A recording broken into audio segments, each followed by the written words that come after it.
Alors nous allons commencer la deuxième table ronde pour clôturer cette matinée. Et comme une personne, Dorothée Prudhomme, donc responsable des études de la FMD, a décidé de ne pas me laisser seul dans le studio. Merci Dorothée. Donc là, je mets le masque en direct. Et Dorothée, vous pouvez me rejoindre à côté de moi. Et donc, je vais voir si les autres intervenants, j'ajuste le masque, sont avec nous. Yves Gauthier, directeur de la communication d'Henkel France. Yves, vous êtes avec nous ? Oui, bonjour. Bonjour Yves. Cécile Merlin, directrice communication et affaires publiques Europe de l'Ouest de Mondelez. Bonjour à tous. Et Mathieu Riche, donc directeur de la responsabilité sociale d'entreprise, RSE de Casino. Bonjour Mathieu, je ne sais pas si le son passe. Oui, ça y est, c'est très bien, pardon. Et donc Dorothée Prudhomme, responsable des études de la FMD. D'ailleurs, expliquez-nous un peu la FMD, donc ça signifie quoi et quelle est votre mission ? Alors d'abord, merci de m'avoir invité. Donc effectivement, je m'appelle Dorothée Prudhomme, je suis la responsable des études de la FMD. La FMD, c'est l'Association française des managers de la diversité. C'est une association loi 1901 d'intérêt général qui réunit 140 organisations qui ont pour objectif de construire et de déployer des politiques diversité et inclusion en interne. C'est une association qui a été créée par une petite dizaine de managers il y a 13 ans maintenant.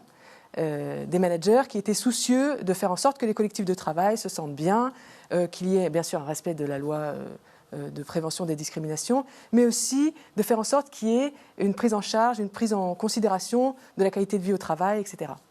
Donc ils ont créé cette association qui a beaucoup grandi, puisque au début ils étaient 7, maintenant nous sommes 140 employeurs, principalement des grandes entreprises, mais pas uniquement. Il y a également des entreprises de taille plus modeste, mais également des écoles, des universités, des institutions, des ministères. En fait, tout employeur qui a à cœur de construire et conduire une politique diversité en interne. D'accord. Alors, ma première question va être à peu près simple. On parle beaucoup de marques engagées, de responsabilité sociale des marques, même d'entreprises à mission. Je vais commencer avec vous, Yves Gauthier, de chez Henkel. Ça veut dire quoi pour vous, tous c'est un peu devenu des slogans d'ailleurs, entreprise à mission, RSE, RSM. Qu'en pensez-vous ? Quelle est votre définition ? J'ai pas de définition. Je pourrais me souvenir d'une chanson de Julien Clerc qui disait « Je veux être utile à vivre et à rêver ». Ça c'est joli, bravo. Pardon ? Je disais c'est joli, bravo, belle citation. Mais ce qui est clair, c'est que il y a ce que toute entreprise peut faire, et puis je crois qu'il y a ce que peut faire une entreprise qui est dans la grande conso, et c'est pour ça que le terme « la conso s'engage », à mon avis, prend tout son sens. Lorsqu'on est présent, comme c'est le cas d'Henkel par exemple, dans 85% des foyers français, ça veut dire que la question de la responsabilité sociétale, je crois qu'elle va de soi. Ça veut dire qu'on est présent au quotidien auprès de 85% des Français. Dans ces cas-là, ça veut dire qu'on est là aussi quand il y a des coups durs. Et dans ces cas-là, ça veut dire aussi qu'on est une forme de repère. Et comme la responsable de la FMD le disait, par exemple, en termes sociétal, lorsqu'on est un annonceur important sur les télés, ça veut dire que, par exemple, lorsqu'on fait une publicité pour une crème comme Diadermine, qui est une crème anti-âge, on ne va pas mettre une jeune femme de 18 ans comme modèle. Il est essentiel de prendre un modèle qui fait sens. Donc je crois que ce qui est très important, c'est de se dire qu'est-ce qu'on peut faire, en quoi une entreprise peut avoir une utilité, peut contribuer à la société française. Et lorsqu'on est présent dans la grande conso, c'est clair qu'on a une responsabilité particulière. Cécile Merlin, pour Mondelez, vous partagez cette analyse ? Tout à fait, bonjour à tous et bonjour à tous ceux qui participent en ligne ce matin, je crois qu'ils sont nombreux. Alors je ne citerai pas Julien Clerc comme Yves, mais je partage totalement cette vision. C'est vrai que nos produits chez Mondelez sont présents également dans 9 foyers français sur 10, avec des marques par exemple comme Lu, et j'ai vraiment un grand plaisir à voir qu'une marque comme Lu vient d'être récompensée ce matin par les prix LSA. Notre raison d'être à nous, c'est ce qu'on appelle snacking made right. C'est comment réconcilier snacking et bien manger, ou comment offrir finalement aux consommateurs des produits qui répondent aux besoins et aux attentes d'une consommation responsable. Voilà, et c'est vrai qu'aujourd'hui, je pense que ce rendez-vous, la conso s'engage, n'a jamais aussi bien porté son nom. Ça fait des années maintenant que vous l'animez. Je pense qu'on est de plus en plus nombreux tous les ans, mais c'est vrai qu'aujourd'hui, c'est un incontournable. On n'imagine pas aujourd'hui qu'une marque ne puisse pas être engagée, en fait. Et on y croit. Vous avez raison, Cécile. Mathieu Riche, pour Casino, vous faites beaucoup d'initiatives. Alors, je reviens avec la même question. C'est un petit peu quoi votre définition, votre ambition ?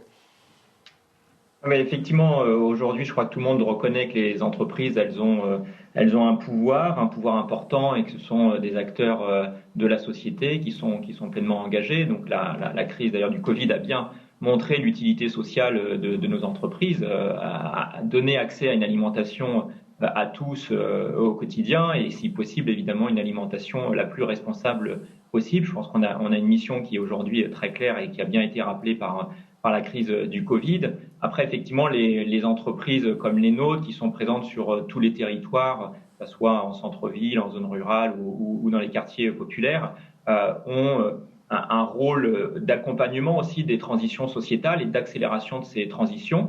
Et ces attentes sociétales, elles sont de plus en plus nombreuses vis-à-vis des entreprises.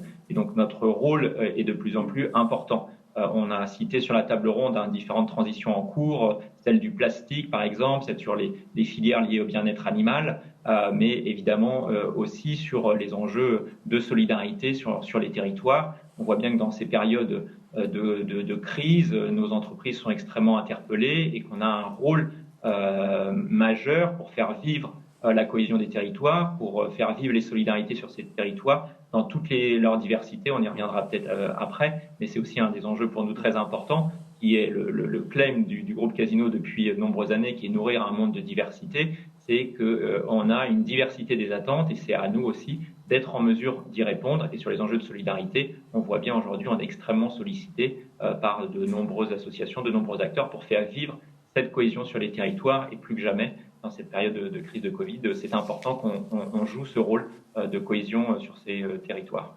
Alors la thématique de la table ronde, si je lis bien, c'est engagement social et sociétal. J'ai envie de vous demander, montrez-moi un engagement, un exemple. On va commencer avec Mondelez par exemple.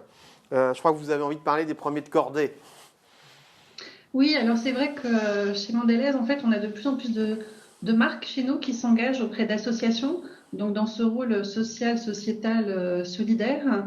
On est engagé au niveau de l'entreprise avec un partenariat avec Sport dans la Ville, mais on est engagé également au niveau des marques, et la marque Luc, que vous venez de récompenser, est associée depuis plusieurs années à Premier de Cordée, qui est une très belle association qui propose des initiations sportives pour les enfants hospitalisés et des actions de sensibilisation au handicap auprès des scolaires et des entreprises. Et c'est vrai que cette association nous tient à cœur. Alors il se trouve qu'elle est également soutenue par Kylian Mbappé, mais qui s'était engagé avant même d'être aussi connu. Voilà, et avec notre marque Lu aujourd'hui, on accompagne de façon de plus en plus présente aujourd'hui cette association dans son action auprès des enfants.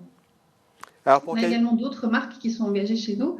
On a une marque comme Prince, qui est le premier biscuit du goûter des enfants, qui est associé également à l'association des Petits Princes. Donc il a aussi œuvre en faveur des enfants pour aider à réaliser les rêves d'enfants malades. Ou une marque comme Tuc, qui vient de s'engager récemment dans son partenariat en fait avec une association qui s'appelle Un rien c'est tout. Voilà, donc moi je suis ravie de voir que de plus en plus de marques s'engagent aujourd'hui pour prendre position dans la société, jouer un rôle dans la société, pas uniquement sur des dimensions environnementales comme on l'a vu sur la première table ronde, même si cette dimension-là bien sûr nous tient beaucoup à cœur, mais également sur des dimensions plus sociales et sociétales. Yves Gauthier pour Henkel. Oui, je suis complètement en ligne avec ce que disait Cécile là-dessus. C'est vrai que quand je regarde par exemple nos marques de cosmétiques, pratiquement toutes ont un partenariat très fort avec une association. Et si je reprends l'exemple de Diadermine que je citais tout à l'heure, actuellement vous avez d'ailleurs avec les magasins géants Casino un produit partage qui est fait avec un partenariat que nous avons en commun, qui est un partenariat avec une association très forte qui s'appelle Force Femmes, qui aide les femmes de plus de 45 ans à créer une entreprise, à revenir sur le marché de l'emploi. Et c'est vraiment un partenariat important dans lequel à la fois l'entreprise est engagée, une marque, en l'occurrence Diadermine, est engagée, et des salariés sont eux-mêmes engagés, puisque vous avez des salariés de Henkel qui vont participer participer à des coachings auprès de femmes qui sont aidées par Force Femmes pour revenir sur justement les aider et leur apporter leur aide pour créer leur entreprise, pour revenir sur le marché de l'emploi. Et je crois que là, alors c'est aussi ce qu'on fait avec d'autres, on a un partenariat de très long terme avec le Secours Populaire, notamment aussi avec nos amis de Microdon via l'arrondissement solidaire. Ce qui est important, et c'est ce qui fait toute l'intégrité de l'engagement d'une entreprise, c'est lorsque à la fois l'entreprise s'engage, les marques de l'entreprise s'engagent et les salariés de l'entreprise s'engagent. Et lorsqu'on a ces trois dimensions qui sont réunies en termes d'engagement, on développe ce qu'on pourrait appeler une véritable culture de l'engagement. Dans certaines industries, on parle de culture de la sûreté. Je crois que dans la grande conso, cette culture de l'engagement, elle est importante. Et elle est clé lorsque l'entreprise, les marques et les salariés s'engagent ensemble pour apporter un plus, apporter une vraie contribution à la société. Mathieu, pour Casino, 1 ou 2 exemples, qu'est-ce que vous pouvez apporter comme témoignage? Alors effectivement, déjà, je voulais profiter un peu de ce temps pour remercier le jury, puisque si j'ai bien noté, nos enseignes avec Franprix, et notamment Cdiscount, ont remporté 5 prix, ce qui illustre bien effectivement la capacité d'engagement de nos enseignes. Et moi, je voulais rebondir sur ce qui vient d'être dit juste avant, c'est effectivement la nécessité de lier tous les acteurs autour de projets et d'une cause. Et pour nous, il y a 2 critères aussi qui sont importants. C'est pour répondre aux enjeux auxquels nous sommes confrontés aujourd'hui, on a besoin d'innovation et donc on va rechercher des innovations pour adresser les grands problèmes et grands enjeux auxquels nous sommes confrontés. Quand je vois le projet, par exemple, de Franprix avec MyGringo, qui a été primé typiquement dans cette recherche de partenaires innovants pour résoudre un problème là qui est l'utilisation de contenants réutilisables. Donc on regarde l'innovation et on regarde aussi l'impact. Et donc si je rebondis sur ce qui a été dit tout à l'heure, on parlait de Microdon et de l'arrondi. C'est exactement, si on regarde un petit peu en arrière et pas dans les innovations qui sont en train d'être déployées aujourd'hui, on a travaillé avec l'arrondi au tout début de la création de cette société par Pierre-Emmanuel Grange pour expérimenter la mise en place du don en caisse et sur terminal de paiement dans nos enseignes Franprix.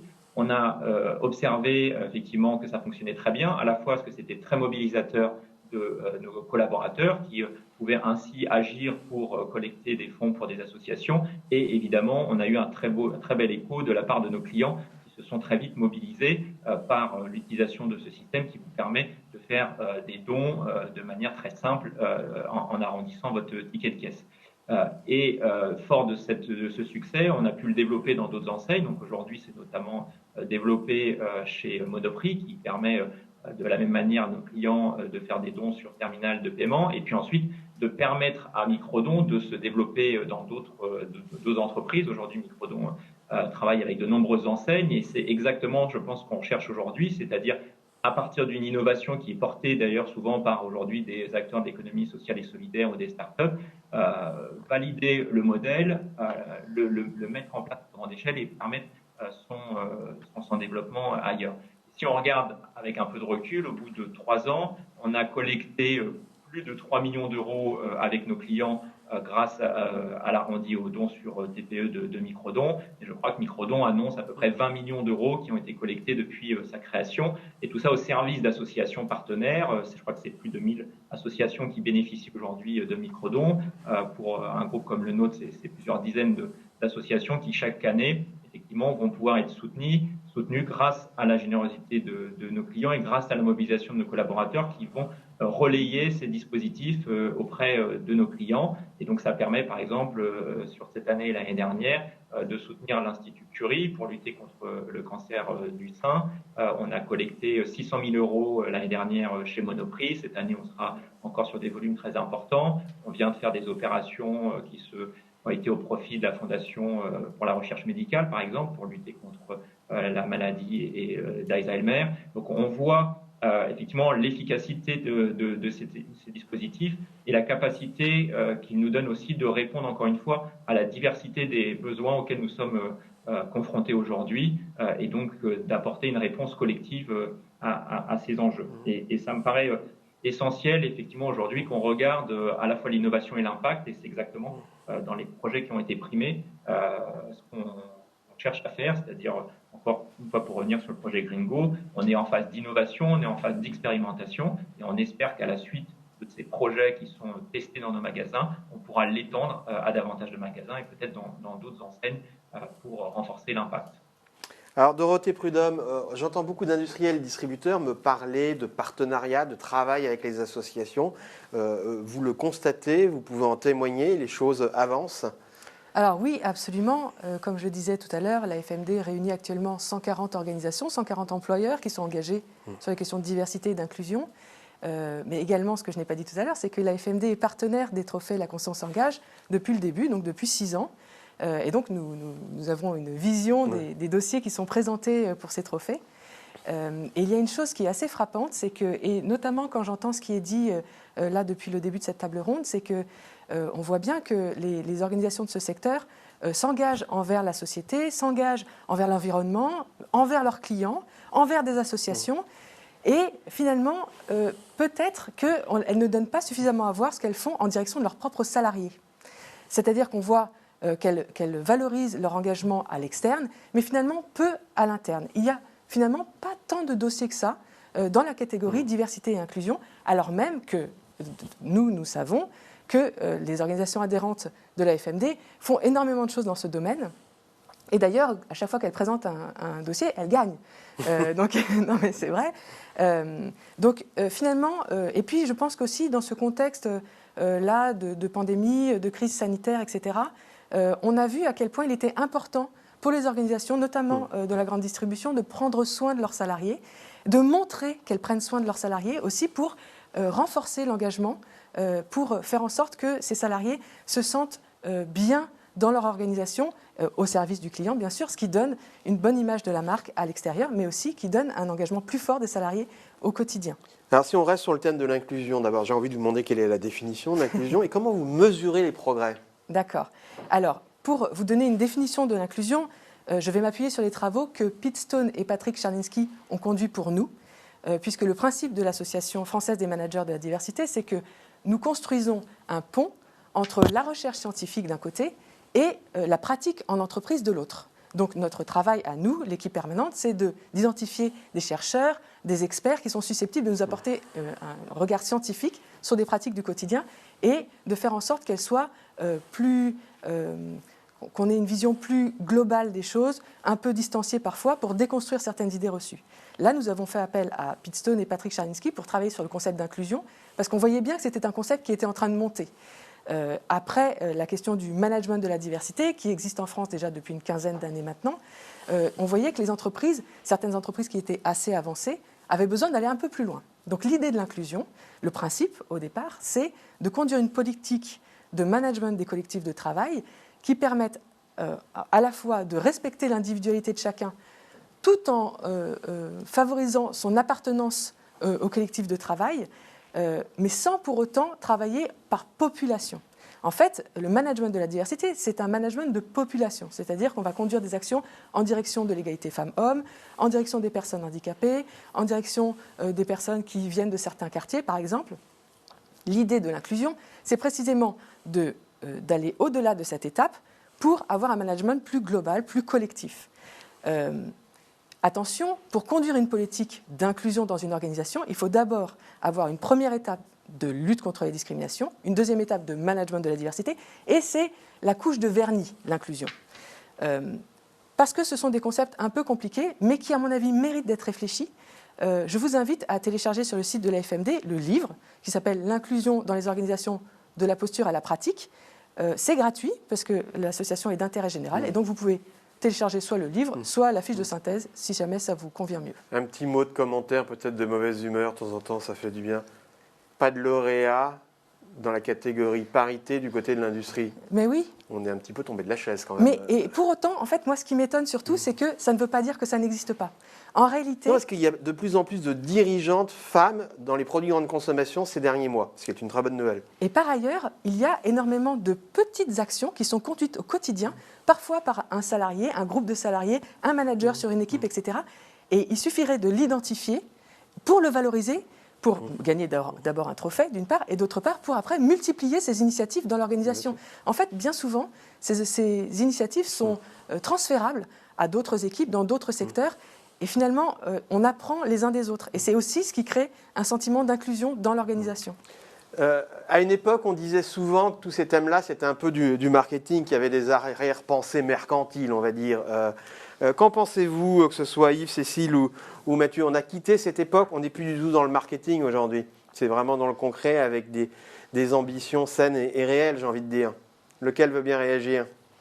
C'est Yves, je veux bien réagir. Donc Yves Gauthier, Henkel. Oui, encore une fois, quand on est dans la grande conso, ça veut dire qu'on parle à toute la société française. Et donc, par exemple, en termes de diversité, comment peut-on imaginer qu'on puisse, en tant qu'entreprise, ne pas être en complète osmose avec l'ensemble de la société française, qui est une société éminemment diverse? Donc la question de la diversité, la question de l'engagement pour des sociétés qui sont en prise avec l'ensemble de la société civile, c'est, j'allais dire, c'est une question qui ne devrait pas se poser. Elle est absolument évidente. Et on le voit dans ce qu'on fait, ce qu'on fait nos marques et ce qu'on fait nos salariés. Et c'est vrai qu'il y a eu une certaine époque des entreprises qui s'adonnaient à ce qu'on pourrait appeler du greenwashing, du social washing. Mais à partir du moment où on voit bien que, à la fois, ce que je disais tout à l'heure, à la fois les salariés, à la fois les marques de l'entreprise et à la fois l'entreprise d'un point de vue corporate s'engagent, il y a une forme d'intégrité de l'engagement qui se fait sur le long terme. C'est pas du one shot. Lorsqu'on est partenaire du Secours populaire, on doit être partenaire, si je me souviens bien, du Secours populaire depuis au moins 2009. Donc c'est un engagement de long terme. Ça veut dire aussi que c'est comme ça qu'on est efficace, parce que l'important, c'est, je le disais tout à l'heure, je veux être utile. L'important, c'est d'être utile. Et on l'est d'autant plus qu'on noue des relations de long terme, comme on a pu le faire avec nos partenaires du Secours populaire, pour pouvoir agir au bon moment, rapidement, dès qu'il se passe quelque chose. J'en veux encore pour exemple ce qui s'est passé dans les Alpes-Maritimes il y a quelques semaines, où effectivement il y avait un besoin d'urgence, où là il faut avoir des circuits courts et des relations partenariales qui sont bien installées pour qu'on puisse agir vite et apporter notre contribution. Pour Casino, vous menez également beaucoup d'actions, donc là on n'est plus du tout dans le marketing.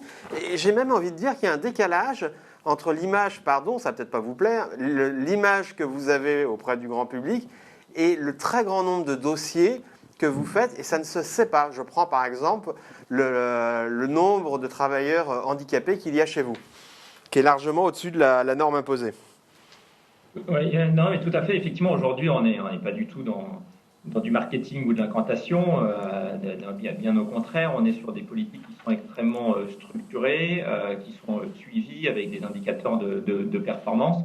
On parlait effectivement d'entreprises inclusives. Déjà, la première règle pour qu'une entreprise soit inclusive, c'est qu'elle soit bien accessible et ouverte à tous, donc qu'elle ne soit pas discriminante dans ses processus de recrutement. Donc, nous, ça fait plus de 20 ans qu'on travaille sur ces questions-là, notamment avec la FMD, qui est un de nos partenaires. On met en place des méthodes de recrutement non discriminantes.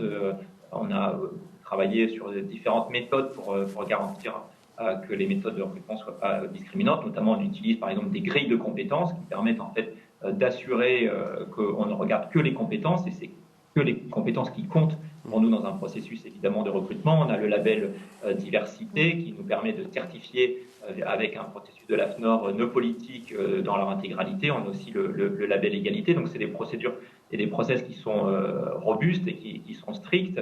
On a aussi des engagements vis-à-vis des jeunes des quartiers et des quartiers populaires, puisque l'année dernière, on a recruté 3000 personnes issues des quartiers dans le cadre de nos politiques, donc aussi pour aller s'assurer vraiment qu'on est ouvert à tout le monde, quelle que soit finalement son origine, et notamment l'origine sociale, qui reste un facteur de discrimination important dans les entreprises. Il ne faut pas se cacher non plus, il reste encore beaucoup à accomplir aujourd'hui dans les entreprises aussi. Donc, par ces objectifs, ça nous garantit effectivement qu'on est bien une entreprise inclusive. Et évidemment, on va travailler ensuite sur les autres enjeux, notamment le handicap. Aujourd'hui, en France, on a plus de 3500 personnes en situation de handicap qui travaillent pour le groupe. Et là aussi, il faut des politiques volontaristes pour s'assurer à la fois du maintien des personnes en situation de handicap, mais aussi pour aller recruter et s'assurer que nos métiers sont ouverts à l'ensemble des personnes, y compris ceux qui sont en situation de handicap.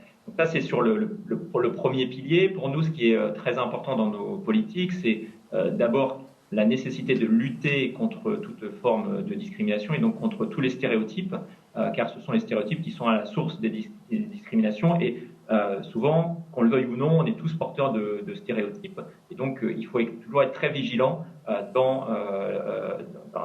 sur ces critères-là. Et donc on développe beaucoup de guides d'accompagnement, notamment des managers, sur la gestion de la diversité pour justement s'assurer que nous ne sommes pas, que dans nos pratiques de management, nous ne portons pas des stéréotypes et ensuite pour apprendre et continuer à enrichir notre management parce qu'évidemment, c'est un enjeu, ça a été rappelé juste avant, d'être capable de manager la diversité. Le réflexe naturel, c'est plutôt d'essayer de travailler avec des gens qui nous ressemblent parce que c'est souvent plus simple. S'ils nous ressemblent, on se comprend mieux.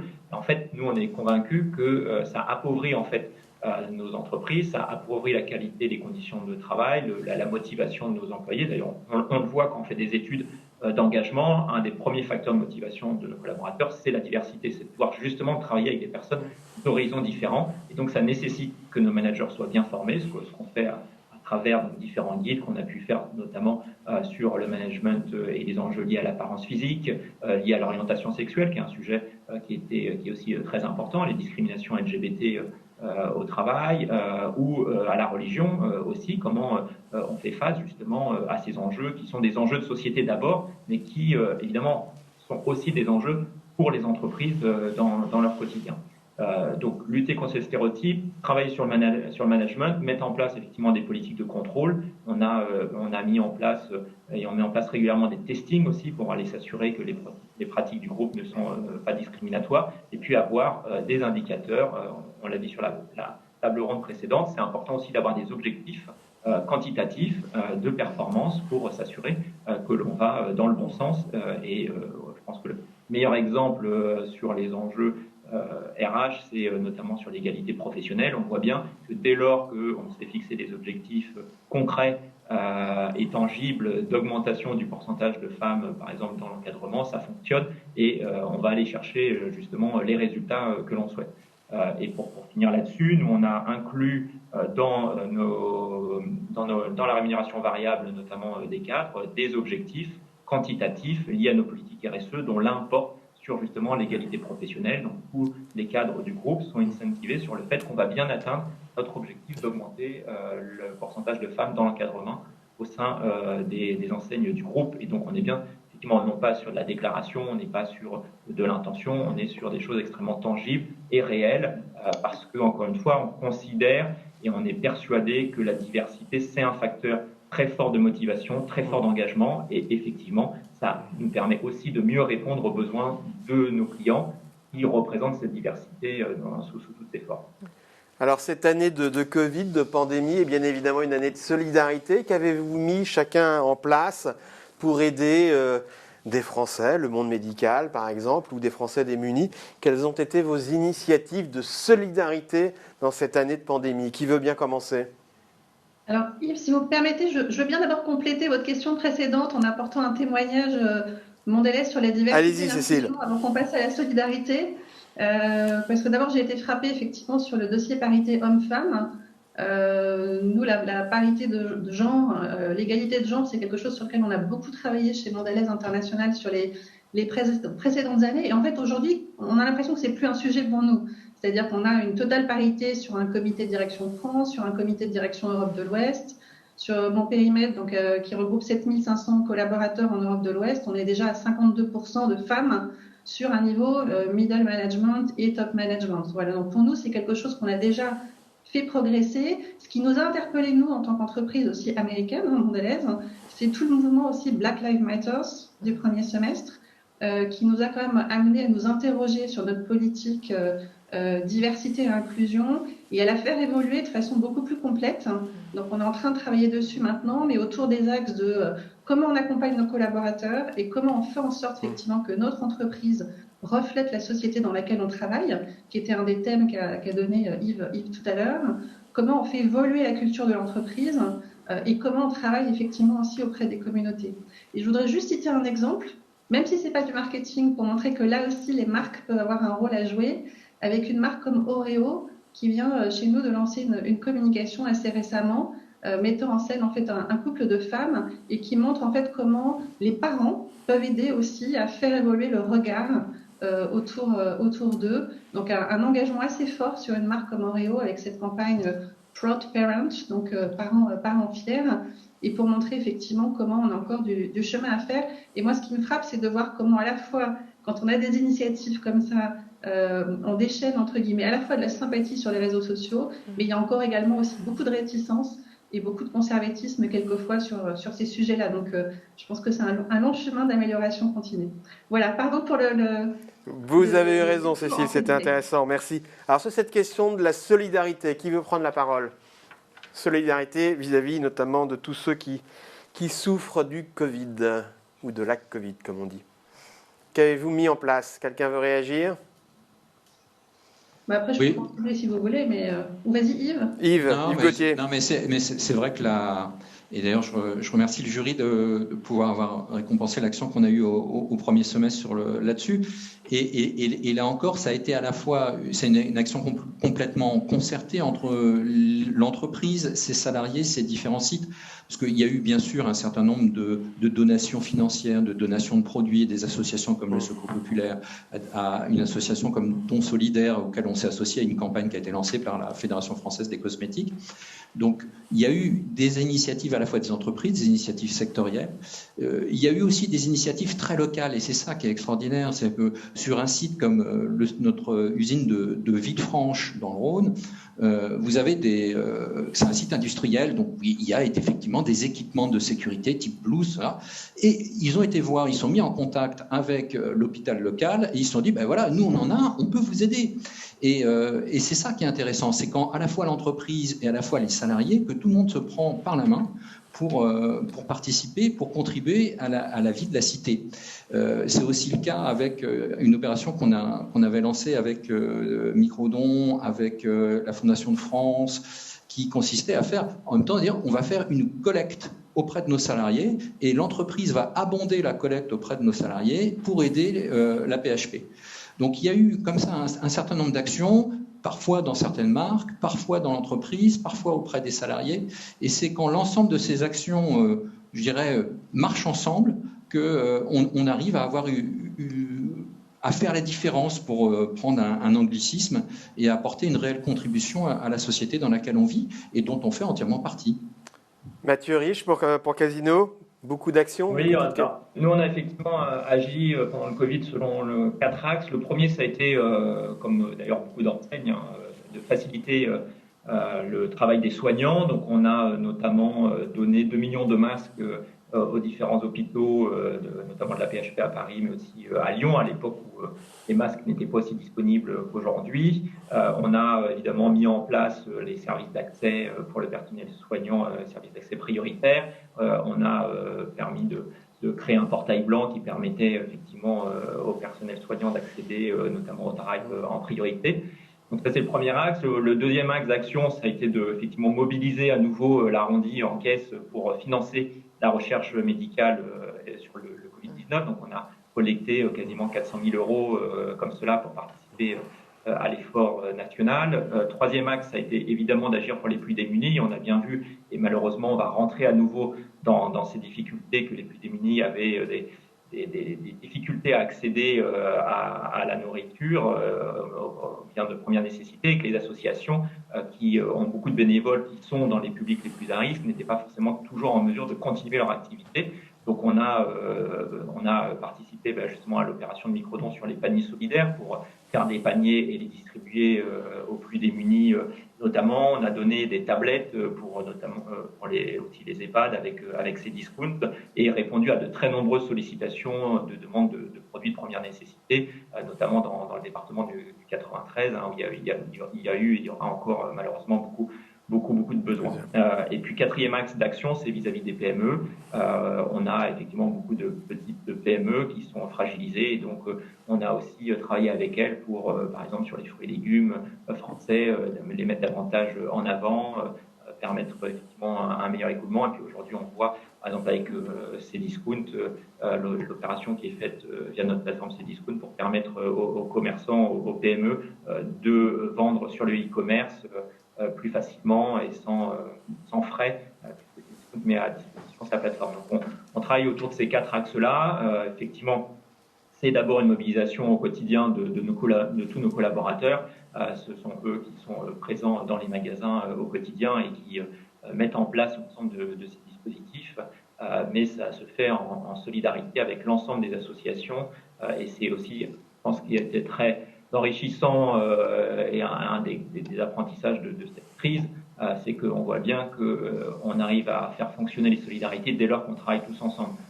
Et que ça ne fait que augmenter et accélérer finalement les coopérations qui étaient déjà très existantes entre nos différents groupes, que ce soit avec nos fournisseurs ou avec les associations, mais on voit bien que de plus en plus, on ira vers ce type de coopérations qui sont créatrices de valeur et qui permettent de renforcer l'impact et d'agir beaucoup plus vite que si on essaye d'agir toute seule. Donc c'est pas un sujet de compétition pour nous, c'est vraiment un sujet de coopération. C'est le seul moyen qu'on aura dans les prochaines semaines pour répondre aux besoins croissants. Et c'est vrai qu'on est, je pense tous, on le constate, extrêmement sollicités par les associations qui sont dans des difficultés à la fois financières mais aussi humaines. Et donc, plus on arrive à travailler ensemble et plus on arrivera à essayer de répondre au mieux à des besoins croissants dans cette période quand même très difficile pour beaucoup d'entre nous. Cécile Merlin, sur la solidarité vis-à-vis du Covid. Oui, pour compléter ce que Yves et Mathieu viennent de dire, je pense qu'on est vraiment tous d'accord et cette notion de collaboration est vraiment fondamentale entre les industriels, les distributeurs, les associations. Donc à la fois effectivement pour aider le personnel soignant et également pour aider les consommateurs qui en ont besoin. Donc nous on a 9 usines en France qui produisent nos biscuits lus. Chacune a eu à cœur de pouvoir aider aussi son environnement le plus proche, donc d'offrir à la fois des équipements. On a également offert beaucoup de produits, donc à peu près l'équivalent de 40 tonnes de produits juste sur mars-avril. Donc qu'on a distribué, on est allé le faire jusqu'au département d'Outre-mer. Voilà, donc il y avait vraiment cette notion d'être en support, j'ai envie de dire, des communautés locales et de pouvoir aider le plus possible. Et puis l'initiative que vous avez récompensée tout à l'heure avec le produit engagé, ça c'est une très belle initiative de notre usine de La Foissière près de Nantes, où là les collaborateurs, pour reprendre le terme d'engagement des collaborateurs dont parlait Yves tout à l'heure, les collaborateurs se sont mobilisés autour d'une très belle idée de changer les moules du véritable petit beurre qui n'avait pas bougé depuis 1886 et de graver en fait l'inscription merci sur ces véritables petits beurres et d'offrir ensuite ces produits au personnel soignant des hôpitaux de la région de Nantes et puis finalement également à l'ensemble des acteurs de notre chaîne de valeur en remontant jusqu'aux agriculteurs qui n'ont jamais arrêté de travailler pendant cette période pour continuer à nous fournir les matières premières, les meuniers, les coopératives, donc de façon à vraiment remercier l'ensemble des acteurs finalement qui participent aujourd'hui à continuer aussi de faire tourner l'industrie agroalimentaire qui est vraiment essentielle pour les collaborateurs et pour les consommateurs en cette période de Covid. L'interrogation, elle est peut-être maintenant sur les mois qui viennent et la durée dans laquelle on s'inscrit, parce que finalement, je pense qu'on a tous vécu ce premier semestre et ce premier choc sur la première vague. Je pense qu'on avait tous espéré aujourd'hui être ensemble physiquement et que les choses s'apaiseraient et au second semestre, on voit qu'il n'en est rien. Et je pense que le vrai questionnement pour nous tous, c'est comment on va continuer à pouvoir mener ce travail de solidarité sur une durée qui s'annonce a priori quand même beaucoup plus longue. Alors Dorothée, pour terminer cette table ronde, sauf si vous avez un commentaire avant que je vous pose ma question. Pardon, je voudrais juste commenter ce qui a été dit précédemment. Là, on voit le témoignage de 3 organisations qui sont très engagées sur les questions de RSE et également de diversité et d'inclusion. Et donc, on voit qu'en période de crise, elles ont immédiatement pu réagir, mettre en place un certain nombre d'actions, prendre soin de leurs salariés, prendre soin de leur environnement. Une organisation qui n'a pas cette expérience, qui n'a pas cet engagement, a été beaucoup plus fragilisée pendant cette période. Et parce que la pandémie du Covid a mis au jour des fragilités spécifiques, notamment dans le domaine diversité et inclusion, par exemple la fragilité de certaines personnes qui ont une santé psychique fragile déjà en temps normal, et là ça a été exponentiel, ou par exemple l'impact du confinement sur les violences conjugales. Ce sont autant de sujets que certaines organisations n'étaient pas du tout prêtes à prendre en main. Et donc, il a fallu qu'elles se forment très rapidement. Ça a été beaucoup plus compliqué. Une organisation qui investit dans les politiques diversité et inclusion, qui investit dans son engagement RSE, elle fait face à ce type de situation. Bien sûr, on a bien vu que ça avait demandé beaucoup de travail, une mobilisation intense sur une courte période. Il n'empêche qu'on voit le nombre d'actions qui a pu être mis en œuvre et on voit que ce sont des entreprises qui demeurent solides face à la pandémie. Bon, en espérant malgré tout qu'elle ne dure effectivement pas Justement, trop longtemps. vous avez un petit peu répondu à la question que j'avais envie de vous poser. Comme je suis un optimiste par nature, je voulais qu'on termine sur une notion d'optimisme. Tous ces sujets-là, finalement, ça progresse, c'est ce que vous voyez quotidiennement, c'est la bonne nouvelle. Restons optimistes. Oui, tout à fait. Alors, c'est un peu, pour reprendre ce que vous disiez tout à l'heure sur est-ce que ça a été ou est-ce que c'est encore une question de marketing, de développer une politique diversité et inclusion. Alors, peut-être qu'il y a 15 ans, pour certaines organisations, ça a pu être une question de marketing. Aujourd'hui, c'est un incontournable. En fait, aujourd'hui, il n'est plus question d'image, il est question de choses réelles. De toute façon, à partir du moment où une organisation commence à créer des actions concrètes, que ces actions ont des effets sur les salariés, sur les partenaires, les prestataires, sur les clients, etc., en fait, elle ne peut plus s'en cacher. Et elle voit qu'il y a une dynamique positive qui s'installe. Par ailleurs, les concurrents, eux aussi, mettent en œuvre ce type de politique. Et donc, aujourd'hui, plus ça va, et plus les politiques diversité et inclusion, alors je parle de ce que je connais le mieux, je ne suis pas aussi forte sur les autres domaines de la RSE, en tout cas en ce qui concerne les politiques diversité et inclusion, plus ça va, et plus elles sont un levier de la marque employeur. C'est-à-dire que non seulement elles créent un bien-être intérieur pour les salariés, une meilleure qualité de vie au travail, de meilleures conditions de travail, une meilleure émulation entre les différentes équipes, mais également ça donne une belle image de l'entreprise à l'extérieur qui, lorsqu'elle cherche à recruter, parviendra plus facilement à attirer des candidats. Et justement, quand on parle de marketing, je vais faire une précision. Il y a eu un petit message sur Internet disant que j'avais dit que le marketing était négatif. Non, je n'ai pas dit que le marketing est négatif. Je dis simplement que je regrette que des initiatives soient prises juste par des consommateurs ou des associations pour des initiatives mercantiles. Non, il faut aussi comprendre que derrière des marques, il y a des hommes et des femmes qui travaillent pour ces sujets-là et ils y croient tout simplement. Et par ailleurs, en fait, sur certains sujets, le changement d'image, il est essentiel. Enfin, voilà, par exemple, dans les cosmétiques, choisir un modèle plutôt qu'un autre, c'est ce que disait un intervenant tout à l'heure, c'est essentiel, ça change tout. Effectivement, ça déconstruit des stéréotypes. Eh bien, merci Yves, merci Cécile, merci Mathieu, merci Dorothée. J'ai envie de plagier Yves Gauthier qui plagie Julien Clerc. Moi aussi, je veux être utile, nous voulons être utiles, c'est le rôle de La Conso s'engage. Donc surtout, bravo à tout le monde, bravo à tous les lauréats.